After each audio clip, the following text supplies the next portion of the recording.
My name is Mr. North. I'm here with Ms. Manarino, who is over there.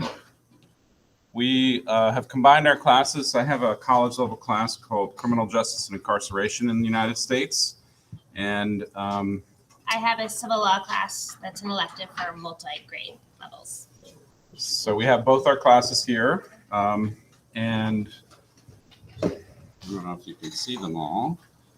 It's quite a good sized group here. And so I think what we're going to start with, just because it makes sense, on Tuesday, we had a visit with Kenny Freitag, who's also an alum, who is a corrections officer at Sing Sing. And so he talked to the class, and then we had a student that edited down to about 5 or 6 minutes some of the things that he said about his job. So we'll probably go ahead and play that first, and then we'll hear from our other panelists. Does that sound good, Zach? Sure, and I can play that from Kenny right now. Okay. Mr. North, I don't know if you have a cell for Rachel. Yeah, I'll text her. To see what's up with her, but no problem there. And I will play for Kenny. I'm just going to present my screen here.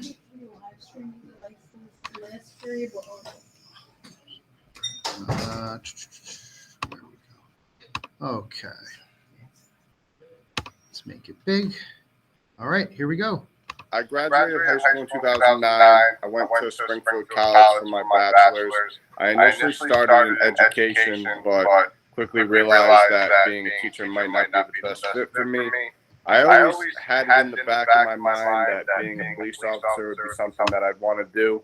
I never thought I'd see myself as a correction officer, but once I got deeper into the criminal justice major, I started realizing that most, if not all, are civil service exams. So I started taking the civil service exams, and it was the New York State Department of Corrections and Community Supervision that contacted me first in 2016. And I started the process, and next thing you know, they called me, asked if I wanted to be yelled at for 8 weeks, and I said absolutely. And I got hired in May of 2017, and that's when I began the 8-week training program up in Albany. It's a pretty unbiased hiring system. Not to say that there isn't bias. Everyone has to take the same standard civil service exam, and they go off of your score. So realistically, your gender, your race, anything like that, your socioeconomic status, that has nothing to do with it. It's all about how well you score on the test. Further down the line, they can start picking and choosing, but that's what I like about it, because it's technically fair for everybody. Some people don't do well on the test or as well as others.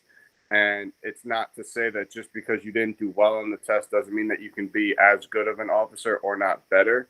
There's definitely pros and cons to the civil service exam, and the process is pretty smooth. They obviously dig into your personal record, but it was a pretty standard hiring process, and I really saw no issues with it. My day-to-day is pretty much the same every day.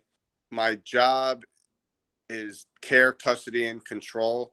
And based on what they put down on the list for what they want to do that day, it's my job to let them out for what they put down and then lock them in when they return back to their cells. They have 3 modules. They have morning, afternoon, and evening.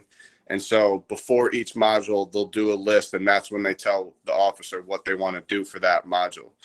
Obviously, the morning module is breakfast, the afternoon module is lunch, and then the evening module is dinner. But yeah, pretty much just make sure they're alive when I get there, they're alive when I go home, and give them what they're entitled to, nothing more, nothing less.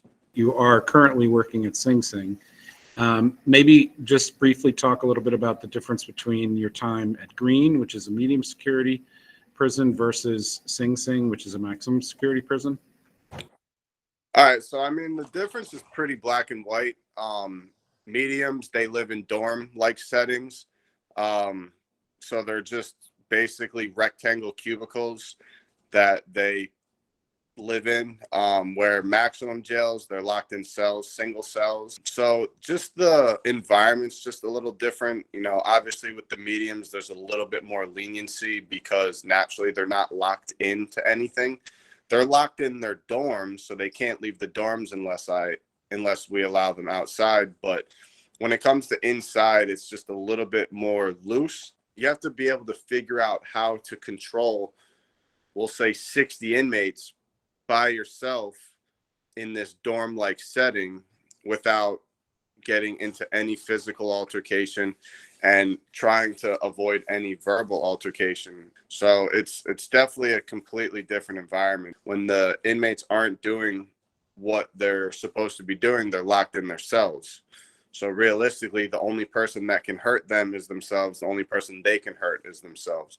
Where at Green, in between chow and yard and all the things that they're entitled to, they can walk out of that cubicle at any moment. You know, when you first started out, did you find that it was, difficult to get respect from the incarcerated individuals that you were working with? I started in a medium on overnight, so it was actually harder for me than if I worked during the day, because during the day they're allowed to be up, they're allowed to be walking around, they're allowed to be doing things. When I show up to work, they're supposed to be either sitting down or laying down on their bed or in their chair in their cubicles. So being a brand new officer, yeah, you have to earn that respect. It's such an unsafe environment to begin with. So realistically, the best way to do it is just to be firm and consistent. Them being convicts, they're going to do things they're allowed to do. They're going to do things they're not allowed to do. So if they're actually asking you for something or asking to do something, it's usually because they're not allowed and they want to get the okay from you because they don't want to be caught out of place. You have to learn what they're entitled to and you have to be firm. And most of the time, you're going to have to tell them no. But if you can just stay firm and consistent and just show them that you're not afraid to stand up to them, then over time, they'll learn to respect you, because it's better for them to respect you and not like you than to like you and not respect you. From where you sit in terms of corrections, is the prison system safe? Is it fair? It's definitely safer for staff than for the incarcerated individuals. It's definitely a scary environment.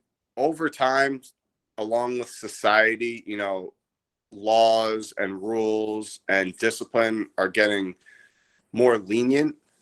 And what people don't understand is that the more leniency you give these guys and the more rights that they have, the more dangerous it becomes for the staff, because the inmates are going to realize that they can do things and get away with it. Therefore, they're going to be more willing to do things.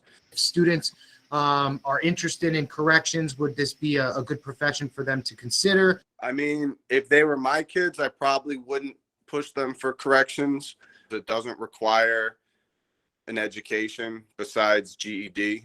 So naturally, it's not to say that you need a college education to be successful, but when you're surrounded by a majority of people that don't have an education, you just start to see the negative effects of that. On a unbiased side, I think it's a great career choice just because it gives you a pension, it gives you a retirement, it gives you great health benefits, it gives you job security, and anybody could do it, but that doesn't mean it's the job for anybody. You have to have a professional, responsible, accountable personality. And if you're too afraid to do the job, or you are too quick to turn a blind eye to crime, then it's not going to be the job for you. I always say, this is jail. You're going to get beat up. You just can't be afraid to. And so, you need to be able to show that you're not afraid to stand up to someone who you might actually be extremely afraid of. And I just want to say a huge thank you to Daisy Bolger, one of our students who edited that video so that we could not hear the whole thing, but hear a condensed version from Kenny. And I'll pass it back to you, Sam. Thanks. All right, great. Welcome, Rachel. It's good to see you here as well. All right, so So that was Kenny. What we'll do, I guess, is we'll just let each of you introduce yourselves and speak a little bit about what it is that you do and whatever you want to say in terms of your time at Ossining and how it did or didn't help you get where you are today. So maybe we'll start with Elizabeth. Good morning, Good morning. everybody. My name is Elizabeth Boylan, and I'm an OHS alum from 2001, and I'm presently a Deputy Attorney General with the Office of the New Jersey Attorney General, and I work in a section called Torts and Judiciary. And what I do is I defend the state of New Jersey and its various entities and employees from lawsuits and causes of action that could be arising from a variety of things. For instance, the most simple example I give people is, let's say someone from the Department of Transportation is driving a vehicle and they strike a pedestrian, because they're a state employee. That's something that we would get involved in. There are more complicated kinds of cases as well, but that's, to me, a very simple example to give you. Before I came to this work, I did a lot of criminal defense work right out of law school. I did that for about 4 years, a lot of intense criminal defense work in the private sector. So I have a little bit of a combo background for the two classes that are present today. I know a lot of you guys are really interested in criminal justice, so I participated in that part of the profession for a while. I was really interested in that when I was in college. I took classes similar in name and probably in structure and focus to what you guys are in, about the development of criminal justice in the United States, how it was different in the South versus the North. And I saw things about the system and the history of it that made me want to get involved on the defense side of things. And when I went to law school, I interned in prosecutors' offices, but I also did the criminal defense clinic at my school, and I learned a lot about, the types of disparities that you run into within the criminal justice system. So I did that work for about 4 years out, but then I wanted to expand. I wanted to do more things, so I went into the civil world. Sam, can you give me a prompt? I feel like I don't want to ramble, and I don't want to not let my colleagues here kind of jump in. I'm not sure what your format is. Do you want me to show what else? What would your students like to know? So when you were here at Ossining, did you, were you thinking about law? Did you participate in law programs if there were them here? And then did you go directly into college thinking about law? Was that? Yes, I did. I actually was saying to Lee, when we were in 6th grade, we did a mock trial that was based off of a book we had read in one of our English classes. And it was Lee, myself, and 2 other students, and 3 of the 4 of us went on to be attorneys. So there was a picture of us in the paper from this event, and I always think that that's funny. So I did always have a feeling that I wanted to be a lawyer, from the most simple reason, which was, I liked watching courtroom dramas even as a really little kid, and I thought that there was something cool about, having that position and being able to get up in front of people and argue for what's right and what you strongly feel is right. So when I was at Ossining High School, I know I took You in the Law 1 with Mrs. Carminucci, and we did a mock trial there. Lee, I don't think we were in the same class for some reason, but I could totally be misremembering. So I really enjoyed the opportunities Ossining gave to kind of, test out stretching those muscles of, seeing what it would be like to be in a courtroom setting.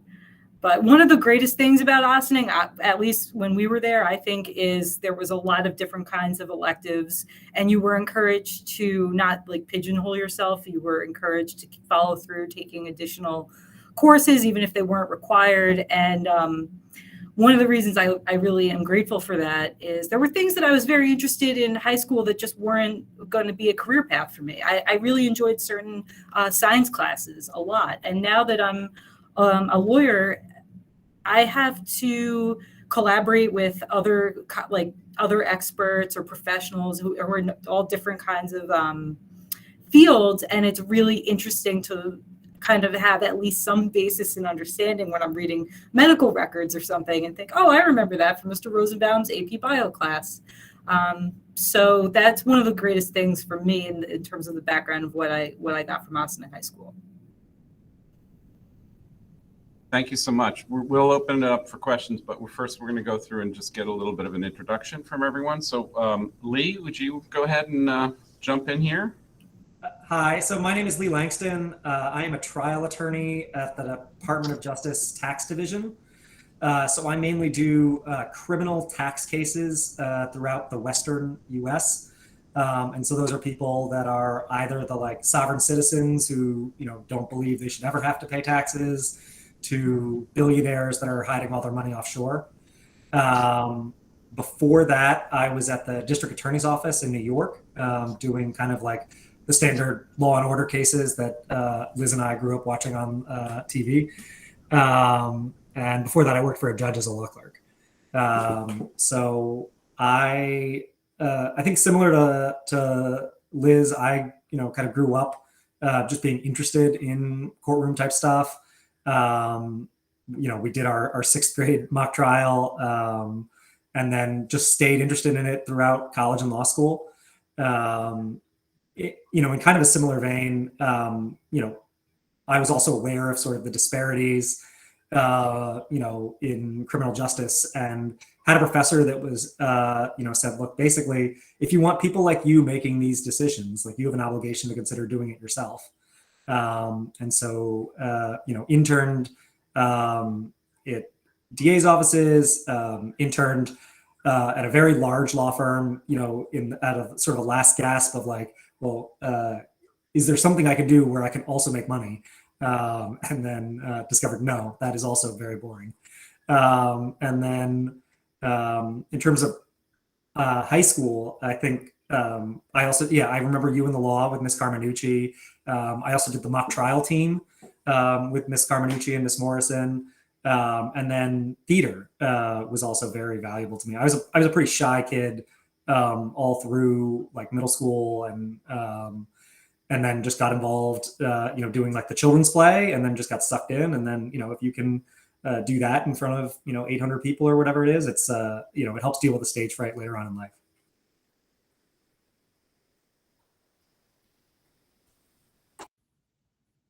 I guess it's me. Thank you, Lee. All right. So again, we'll take some questions from our student audience in a minute, but let's hear from Rachel. Good morning. Good morning. And I apologize for just joining in. So my name is Rachel, and I am from the class of 2000. So I think I was a year ahead of Lee, Liz, and Mr. Yonkler. Is that what we're saying? So, and I looked through the bios. I think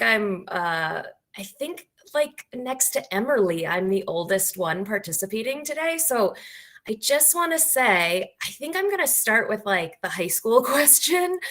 I just want to say I'm really nervous. And to anyone who is struggling in high school, I just want to say hello. I didn't feel Ossining really prepared me for anything. My goal in Ossining High School was to get out. I had a lot of negative experiences there, and I see this is being recorded, and I have a lot of anxiety. So I'm just but I think it's really important for me to be open with you today, because this is a terrifying event for me. Which parlays into what I do. I never, ever, ever thought I would come back to Ossining. But Liz, Lee, and I think knew each other from music and band and theater, right? And I was a smart kid, but I didn't want to be there. So I did mock trial and all these extracurriculars. It's so funny because I see Earth Day signs coming up around town, and I was what did we have? The townwide cleanup, Stash the Trash. I was the coordinator of that. And, but I really just wanted to be away from the town, the school. I had a lot of bullying.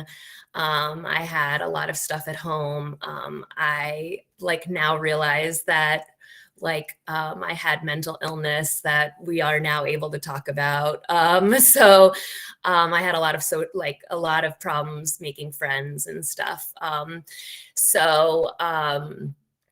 Austining, I think the good thing about it for me was that it was so diverse. So you're seeing a lot of light-skinned people on this panel, but I know you're going to see different people throughout the day. But my class and my friends was all Black and brown, and nobody was really like me. So it taught me about the world, and it taught me about justice and the things that really I work in today. So I would say it formed me more as a person, more as than a skills thing. I would also say we're talking over 20 years ago. So the school that you go to now, and I visited Sam's class, Liz and Lee, it's a trip to go back. It's very different. You guys have a class about race, class, and gender. You have a class about the carceral system. I only had a few APs to choose from. So I was in APs, but I really struggled. I was kind of smart, but at the lower half of the smart, these guys were the top, and they went on to be lawyers. So after college, I went and I actually studied acting because I was really motivated by the theater department. I studied theater at Syracuse for a year, but I just didn't have the stability and the support and the motivation. So I actually dropped out. And then I became a community organizer. So now that's a really well-known term because we had a president who actually worked for the same organization that I cut my teeth at. I started at the PIRGs, which is Public Interest Research Group. Obama was an organizer on a college campus at City College in New York, and I was organizing college campuses in Massachusetts. I started on similar. I wanted to place all my anger and hatred at injustice in the world. So I found a job at 19, making literally nothing, and knocking on doors and talking about environmental issues and training students, which was really ironic because I was their age, but I wasn't in college. And learning and shaping my politics. So I don't know if there was this you in the law thing. I genuinely don't remember a lot of high school, but I don't know if that was the class where we learned about the census and voting. And I would say I took that class. I remember filling out a registration form, and I took that class and then formed political ideals around it. In the workforce. I grew up in my career. So I was an organizer for a long time. I worked on the presidential election of 2004, which I don't know if you were alive, which is weird. And I worked in Ohio as an organizer when it was Kerry versus Bush. And then, you would have been just born. Yeah. And then I did a lot of different issue campaigns. I moved to Australia. I worked on Aboriginal health, equality, a lot of justice and inequality issues. And then I came back to the States to work on, I got a job on Obama 1 in 2008 in Ohio again. So I was knocking on doors again in 2008. And after that, at 26 or 7, I decided I was retired because community organizing is really hard. And then after that, I came back to New York, and one of my bosses said, you could go to DC and work in policy, but I don't see you there. You're very fast paced, and DC bureaucracy is a lot slower than the campaign trail. You're going to be you don't think it's not what you think it is, and you're going to be bored. And so he said, you should go back to school. And I was like, I'm a dropout and I have a good career and I'm okay.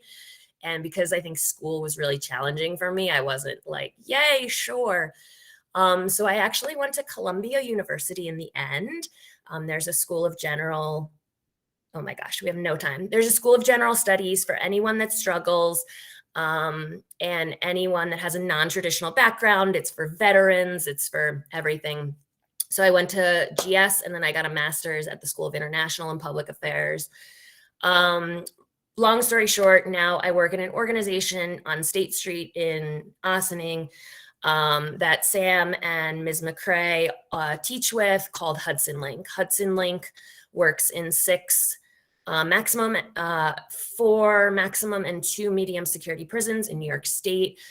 We are the only organization in the country doing higher education in prison that's founded and run by formerly incarcerated folks, which is a large reason of why it's based in Ossining. People came out of Sing Sing and they actually started it inside in 1994. The crime bill, which I'm sure you learned about in this class, took away the Pell Grant for incarcerated students. So college was erased overnight. And the incarcerated individuals, it's actually illegal to use the word inmate and convict and felon and things like that you may have heard earlier, but incarcerated individuals sought out higher education for themselves within Sing Sing. They're now on the outside running the organization. I know Sam has had a lot of guest speakers from our organization, staff and alumni, so I won't get into it, but we've graduated over 700 associates, bachelor's degrees across the state. And we have about 1,600 alumni now on the outside working in amazing, amazing things. I just want to say in response, and then I'll pass it back over because I'm very verbose. 2 things. One, I just want to say, I don't know if we'll get into some questions, but I just want to say that what you heard from the corrections officer is one perspective. None of that is capital T truth. No one I work with is dangerous. These are our community members. They re-enter on the outside. They have families. They do have rights. The more rights you give them, the more they thrive. And number 2, I just want to say it's kind of wild that we are appearing to you as like grown-ups with jobs, but I know these guys as like bandmates and kids in the hall. So I speak for myself. I think you guys probably have some wisdom. I just want to say, like, I don't know anything more than you. I'm just older and bigger, actually smaller than a lot of you, but like we're not, it's just funny. Like, it's funny that you're looking at us like grown-ups because we were just high school kids like yesterday. So I'll pass it back. Thank you so much for having me.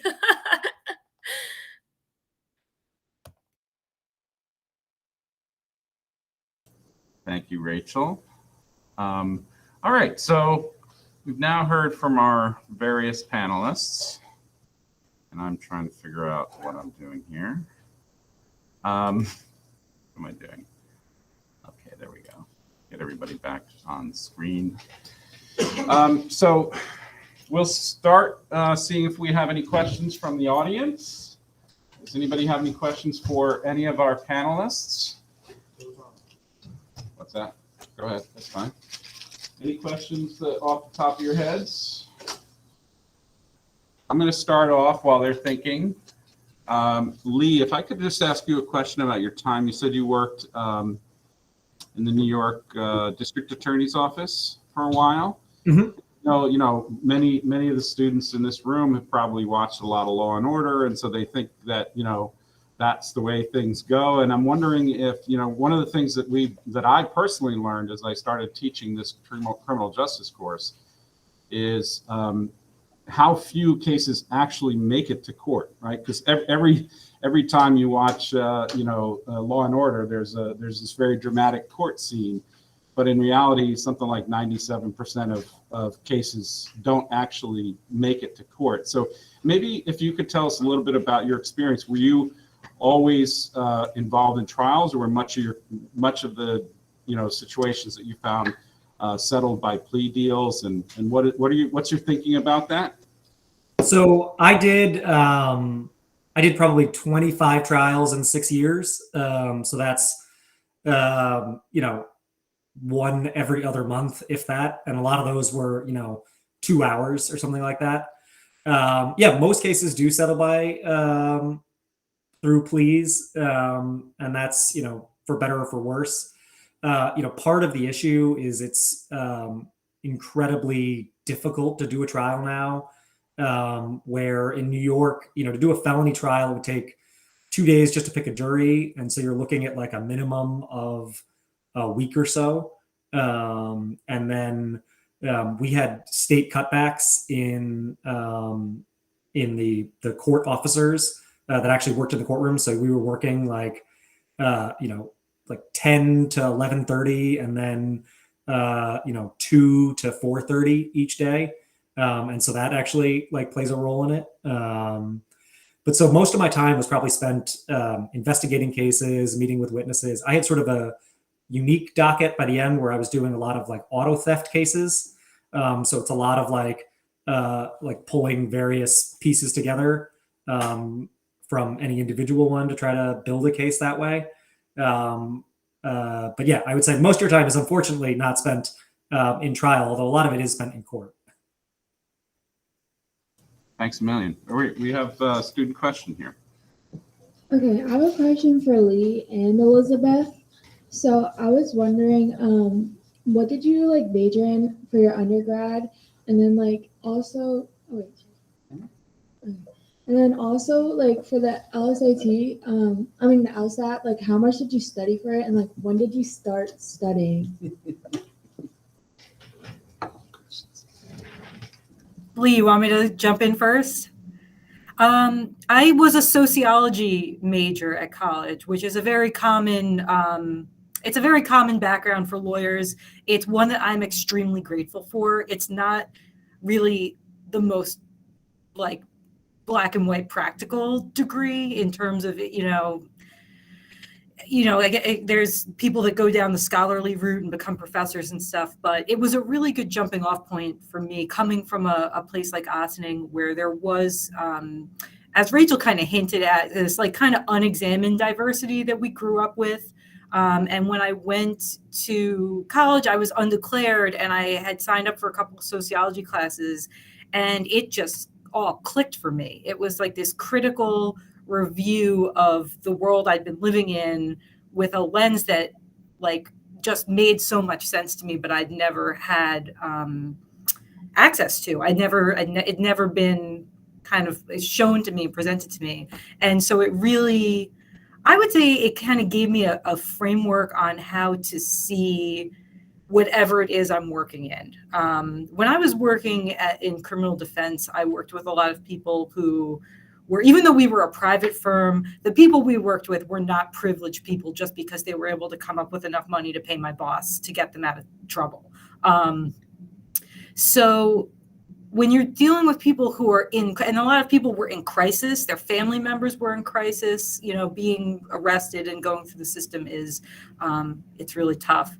So I don't want to go down a rabbit hole here, but it kind of gave me a framework to understand a little bit better where people are coming from. And, it's a good background if you want to be an attorney, a sociology major. One of the things I wrote down when I was thinking about advice, if you want to be a lawyer, you can still be a very well-rounded person and you'll be better at your job if you are, and you will be a happier human being if you are. So my recommendation would be, don't go to college and take all pre-law classes, because you could literally show up to law school on day one having never really been exposed to the legal education, and you're not going to be worse off for it. It's not it's not like being pre-med where like you better understand college biology before you go to med school. It's different. So you should really explore everything that you want to learn about and that you get joy from learning about, because it's only going to help you if you do become a lawyer. With the LSAT, I did not study enough because I was young and arrogant and kind of similar to Rachel, I appreciate your honesty because I do think I kind of gave, a glossed over version. There are things that you learn about yourself in the 20 years that you graduate high school and you join a profession that's full of hard-nosed people and can kind of bring out the worst in you. It's a competitive field. And I didn't really learn to study until I was in law school. And at that point, I was practically out of law school. I became a much better studier, learner, and like gave myself more room to actually learn things instead of expecting myself to just be able to hit the ground running when I became an attorney. So I know I didn't really study for the LSAT. I did fine. I got into a couple law schools. I probably could have done better if I had studied a little more and taken more than like a few practice tests. I would recommend, I mean, this is a long time ago now, but I remember I signed up to go like to a testing site and take like a practice test under test conditions. And that was a really good, that was the one smart thing I did, because it really is beneficial to kind of have a practice run. And that is, you know, that can be said for a lot of things in life. But anyway, I hope that helps. Yeah, I majored in political science, and which also is not the most practical. I mean, it teaches you how to write, which is useful. But I would say just major in what you're interested in. I don't think it makes a difference. Some of the best, people I went to law school with majored in like biology, and in some ways, I wish I had majored in like econ or some subject that I just would have been more interested in. With the LSAT, I studied because my mother moved after I graduated high school, and one summer I was home visiting her, and college ends like 2 months before high school ends, and so I had like nothing to do in like suburban Illinois, and so that's where I did much of my studying. Okay, here's another question. How do you prepare for cases, and what is it like when you're in the courtroom?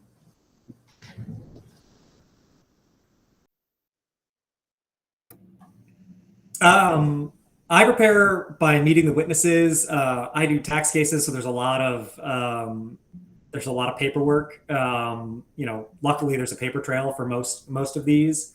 So it's a lot of like meeting with witnesses. There's like an arts and crafts portion, which I call it, where you're like making binders and putting stickers on things.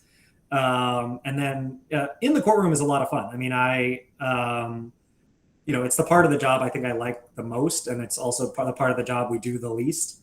But you're doing a lot of listening. You're doing a lot of like sort of thinking and planning ahead. And then at the end, you get to give a speech. So that's sort of fun.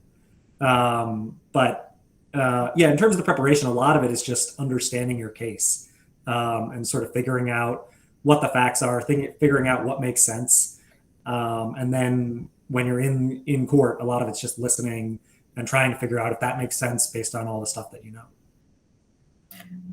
Failing to prepare is preparing to fail is like one of those things that is actually 100% true.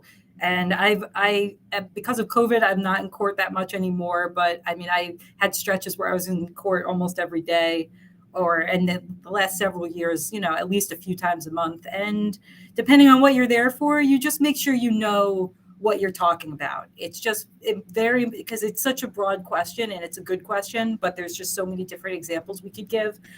But you just make sure you know why you're there, what your goal is, what is the point that you want to make the judge understand or the jury understand, whatever the case may be is. And then you gather yourself, and it's almost like if you're writing, if you're doing like an essay in one of your critical English classes, your literature classes, I don't know what you guys call them now, where it's like you have to show your evidence, like you have your thesis, you say, hey, I think X, and then here's what I have to support it. Oh, this person said this on day 1, they said this on day 2, this also supports it. Oh, I've got this piece of evidence. It's really just about having an understanding of what you want to get across and making sure you know what all the facts are to back it up. So we're down to, I think, probably our last question. So we'll just do that. And then I'll thank you in advance if we run out of time.